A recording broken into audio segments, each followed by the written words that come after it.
লর্ডসের ঐতিহাসিক মাঠে শেষ দিনের শেষ সেশনে দাঁতে দাঁত চেপে লড়েও মাত্র ২০ রানে হেরে গেল ভারত। তবু রবীন্দ্র জাডেজা, যশপ্রীত বুমরাহ ও মোহাম্মদ সিরাজের হার না মানা লড়াই দলকে সম্মান এনে দিল। সিরিজে ২-১ এগিয়ে গেল ইংল্যান্ড, কিন্তু ভারতীয় শিবিরে ভঙ্গুর মনোবল নয়, বরং জেদ আরও পোক্ত হল। ম্যাচ শেষে ভারত অধিনায়ক শুভমান গিল অকপটে স্বীকার করলেন হারটা কষ্টের, কিন্তু লড়াইয়ের দৃষ্টান্ত রেখে গেল তার দল।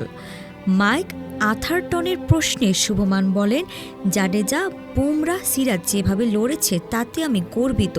৫ দিনের করা টেস্ট ম্যাচ ছিল এটা। শেষ উইকেট পর্যন্ত পৌঁছানো মানেই বোঝা যায় কতটা কঠিন লড়াই হয়েছিল।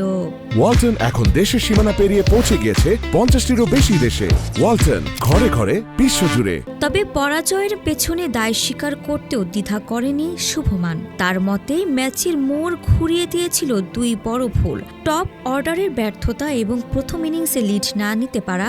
সোমবার সকালেও আমাদের বিশ্বাস ছিল আমরা জিতব, কারণ হাতে ব্যাটার ছিল, কিন্তু ইংল্যান্ড যে আগ্রাসী ক্রিকেট খেলল তাতে অন্তত একটা বা দুটো ৫০ রানের জুটি আমাদের দরকার ছিল, সেটা হয়নি। ওরা আমাদের যে নিঃসন্দেহে ভালো খেলেছে, স্বীকারোক্তি গিলের।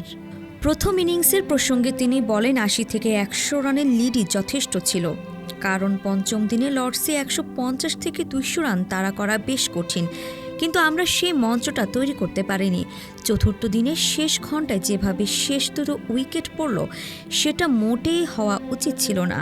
আজ সকালেও যদি একটা অন্তত ৫০ রানের জুটি গড়তে পারতাম, তাহলে আমরা অন্য অবস্থানে থাকতাম।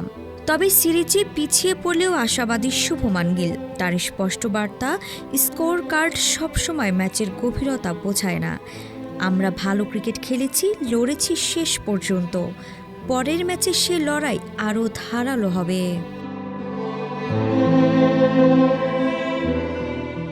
আরিফা জাহান, প্রিনন, বিডি আর্কাইভ।